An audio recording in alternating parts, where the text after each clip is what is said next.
Kozambo, you're watching Bhutan This Week, our weekly news magazine with me, 𝗕𝗵𝘂𝘁. Our top stories this week.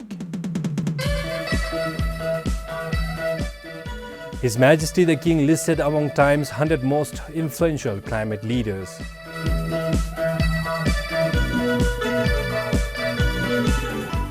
𝗕𝗵𝘂𝘁 Investment and Development Corporation and Eurobank launch investment opportunity for the construction of international airport at 𝗕𝗵𝘂 Mindfulness City. And the government launches subsidized airfare to attract international tourists during low season. His Majesty the King has been named among Time magazine's 100 most influential leaders in the world actively working on climate solutions. The American news magazine highlighted His Majesty's 𝗕𝗵𝘂 Mindfulness City initiative as a pioneering step toward balancing economic growth and Bhutan's deeply rooted values of gross national happiness. The news magazine mentioned that His Majesty has been steadfast in his commitment to protecting Bhutan's natural legacy of being a carbon-negative country while finding innovative pathways for development. Time magazine noted that His Majesty's leadership is redefining what it means to be a modern monarch in the face of global environmental challenges. Time praised His Majesty's commitment to sustainability, which took on a bold new form when in December last year, His Majesty unveiled plans for the 𝗕𝗵𝘂 Mindfulness City. Welcome to 𝗕𝗵𝘂 Mindfulness City. Aimed at creating an eco-friendly economic hub near Bhutan's southern border with India's Assam region, the Mindfulness City will occupy over 2,000 square kilometers, making it larger than Singapore. The magazine stated that with infrastructure development already underway, including a dry port and airport, His Majesty's vision for the 𝗕𝗵𝘂 Mindfulness City is poised to help Bhutan retain its youth while creating sustainable economic opportunities. Time also acknowledged that His Majesty has pledged to be personally involved in this monumental project. In 2023, Time introduced the Time 100 Climate List, spotlighting the most impactful leaders in climate action chosen for their recent measurable contributions. This is 𝗕𝗵𝘂𝘁 for BBS News. The Majesties 𝗕𝗵𝘂𝗁𝘂𝘁, 𝗕𝗵𝘂𝗁𝘂𝘁, and 𝗕𝗵𝘂𝘃𝗂𝘁 graced the conclusion of the three-day consecration ceremony marking the completion of the restoration of 𝗪𝗪 Thondel Gatsel Lhaga in 𝗕𝗵𝘂 in 𝗕𝗵𝘂. The final blessing was presided over by the Doji Levy of the central monastic body.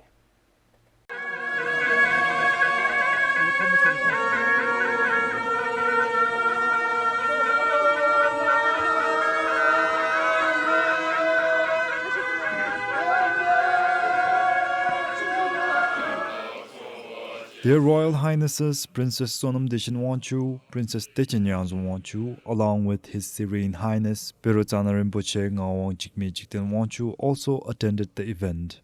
Originally built in 1800, the 224-year-old Lhaga was once a renowned center for learning and meditation. However, it fell into ruins after being destroyed by fire in 1964 and remained so for nearly 6 decades.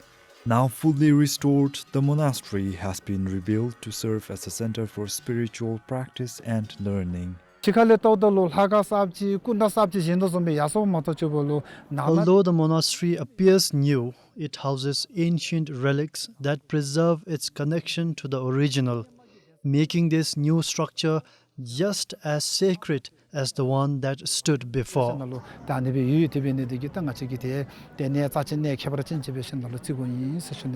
The restored monastery now features a 2-story 𝗬𝗪𝗪, a spacious courtyard, and newly developed facilities.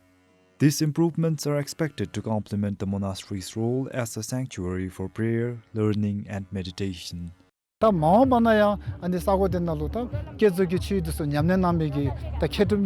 we build such monasteries, many great lums will visit these monasteries, and in turn, Buddhism will flourish. This in turn will benefit all sentient beings and, moreover, us Bhutanese.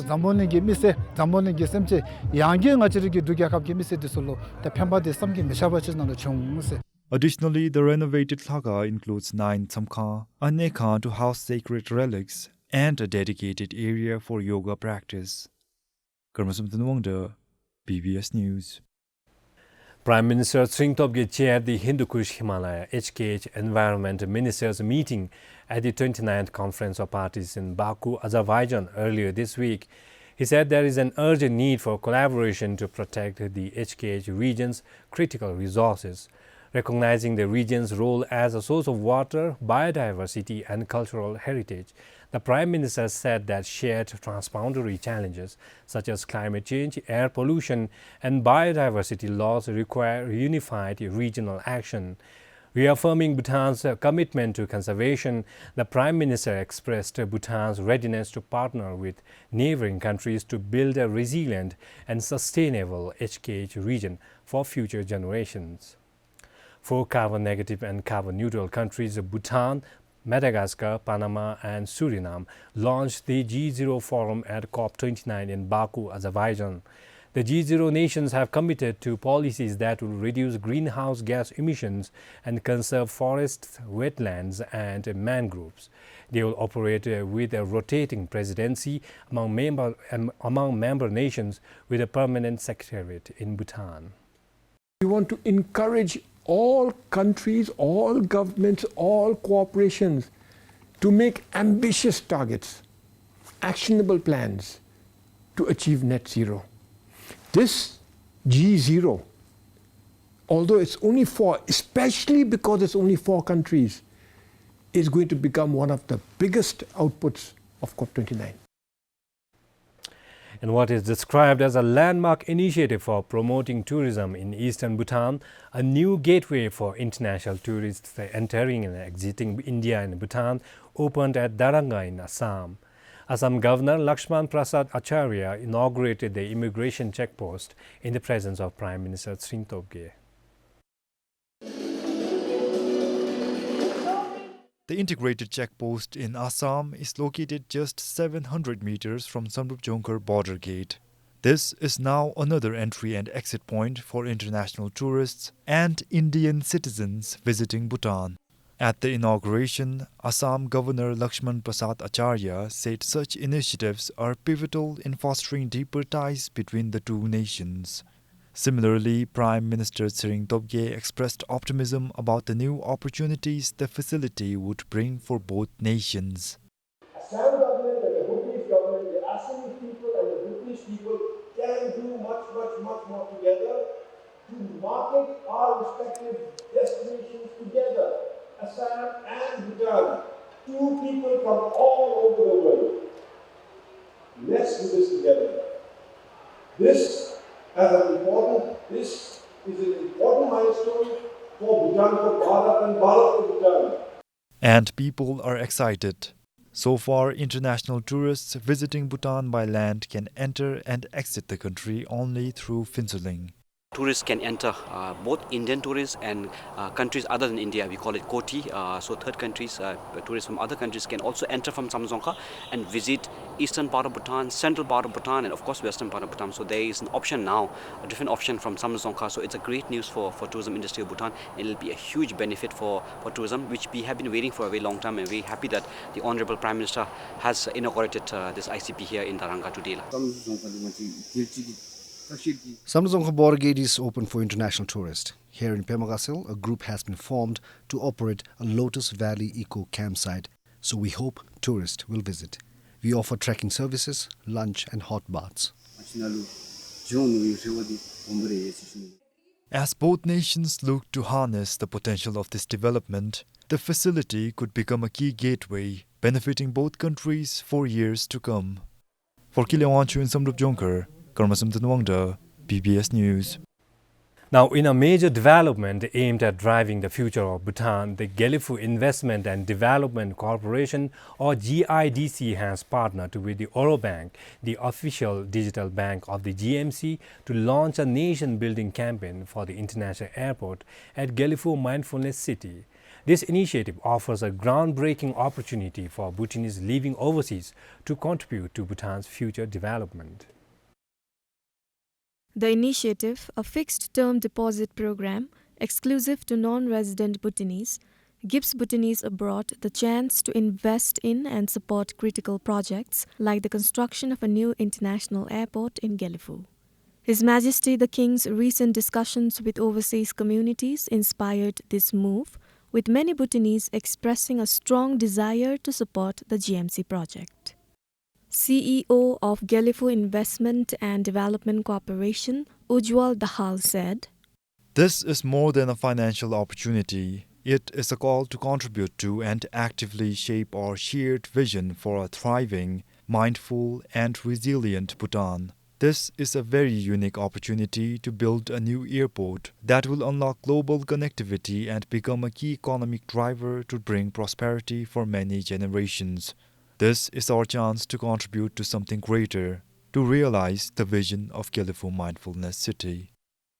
The program offers 4 unique options for fixed-term deposits. The first 2 are a one-time investment of at least $1,000 with a minimum of a 10-year term offering interest rates of 4% in US dollars or 10% in Newton. The third and fourth options are monthly subscription plans of $250 over 2 years with a 3% interest rate in US dollars or 8% in Newton. Early redemption is possible after 5 years without penalties, and all participants will be honored with a certificate and recognition at the new airport terminal. Bhutanese at home will also have avenues to participate. For non-resident Bhutanese eager to take part, signing up for an Oro Bank account and completing onboarding is essential before the December 31st deadline. This initiative is one of several mechanisms created to fund the early phases of 𝗕𝗵𝘂 Mindfulness City, a visionary project aimed at building a model city centered on mindfulness, sustainability, and well-being. 𝗧𝗵𝗶𝘀 for BBS News. Now, 3 out of 5 pregnant and breastfeeding women had blood lead levels above 3.5 micrograms per deciliter. The World Health Organization described lead as a toxic metal with no known safe level in the blood. According to UNICEF, when mothers are exposed to lead, it can lead to miscarriage, stillbirth, premature birth, and low birth weight. The National Health Survey 2023 examined 124 pregnant women nationwide. Of the women tested, nearly 60% had blood lead levels higher than 3.5 micrograms per deciliter, and almost 30% had levels above 5 micrograms per deciliter. Similarly, just over 2% had levels higher than 10 micrograms per deciliter. Assistant Professor with the Faculty of Nursing and Public Health, Dr. 𝗕𝗵𝗂𝗶𝘀 said that lead can accumulate in the blood, soft tissues, or bones.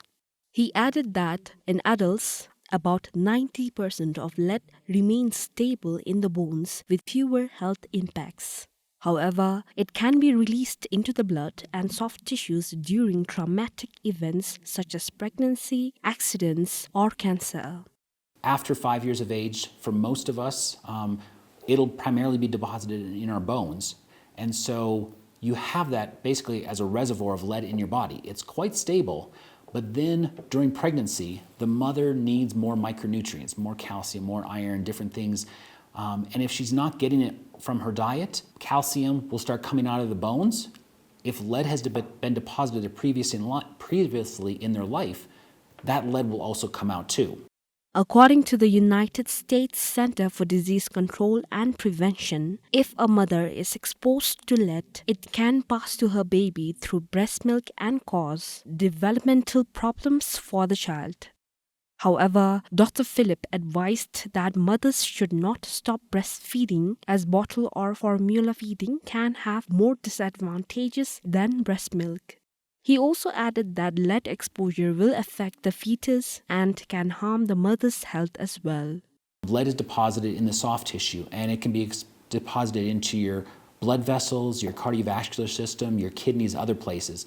And so you are at higher risk of chronic kidney problems, hypertension, increased risk of strokes, and premature death from a cardiovascular event, whether that's a heart attack, a stroke.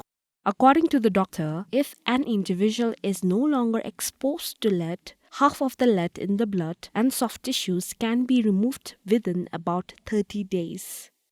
However, lead stored in the bones can take around 30 years to leave the body.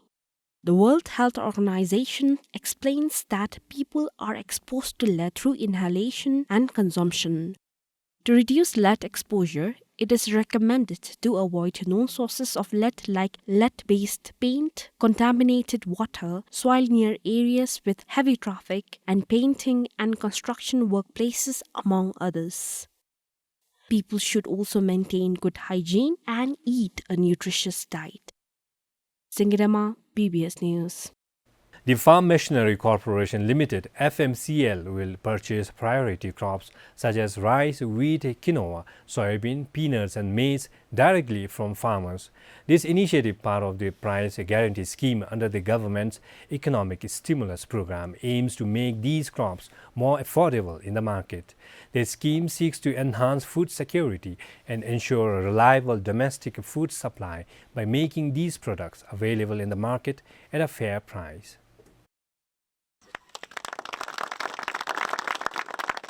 The scheme, called the Aggregation Program, was launched in Punakha yesterday. According to the FMCL, the program will make it easier for farmers to sell their produce and help lower local rice prices to compete with imported rice. During the launch, officials demonstrated the buying and selling processes to farmers from Punakha and Wandiphoda. Crops will need to pass moisture and quality checks to earn a good price, which the FMCL said is set in consultation with farmers and local leaders. Once purchased, the FMCL will mill the crops and sell them to the Food Corporation of Bhutan for marketing. We need to spend a lot of time when we mill the rice. First, we have to dry it in the sun. Secondly, we have to mill it, and it is quite difficult to get a market. So I feel it is beneficial when the FMCL directly buys our paddy.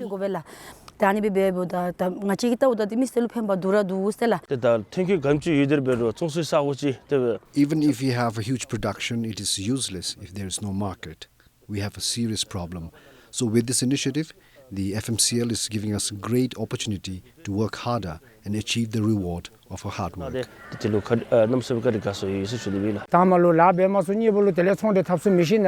the help of this program, we can directly sell our produce to the FMCL right after harvest. So it will be quite convenient for our business. For instance, my younger sister easily sold 400 days of paddy today. Otherwise, she cannot sell it easily.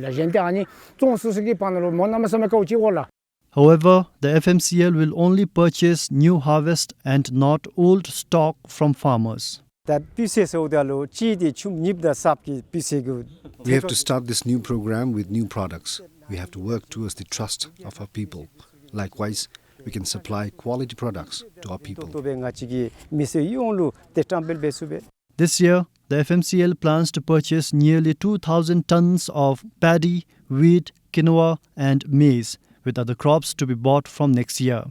The corporation currently operates 8 warehouses in various regions to store the goods and plans to establish warehouses in every district. For 𝗕𝗵𝗂𝗫𝗀 in Punakha, this is 𝗕𝗵𝗂𝗫𝗀 for BBS News. Coinciding with the birthday of His Majesty the 4th Duke Gelpo, the government launched the subsidized airfare for international tourists in the capital. The subsidy will be applicable for dollar-paying tourists visiting the country in June, July and August in summer, and December, January and February in winter. Tourists will get a 25% subsidy on airfares on average. The initiative aligns with the government's target to boost tourist arrivals to an average of 300,000 each year.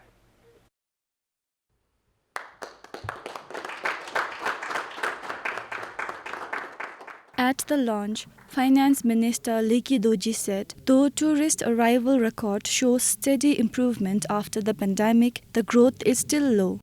As of now, airfares are available in 3 categories, such as for local travelers, for SAARC tourists, and for international tourists. The subsidy aims to bring down the airfare of international tourists to the rate of SAARC tourists.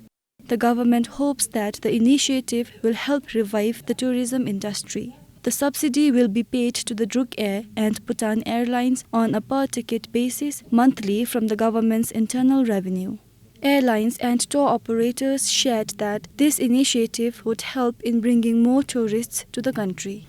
We're facing difficulties in during this lean season, so the government has now provided this subsidy, which will help improve the perception that Bhutan is an all-season tourist destination, and not only for the autumn and the spring season. 𝗪𝗲𝗂𝗁𝗲𝗍 तहसील ना वंशुबालो माशुचिरा तेता ता गोंथोए से तेता लगाताम. We think that it is because of expensive airfare that the international tourists are facing difficulties in visiting our country.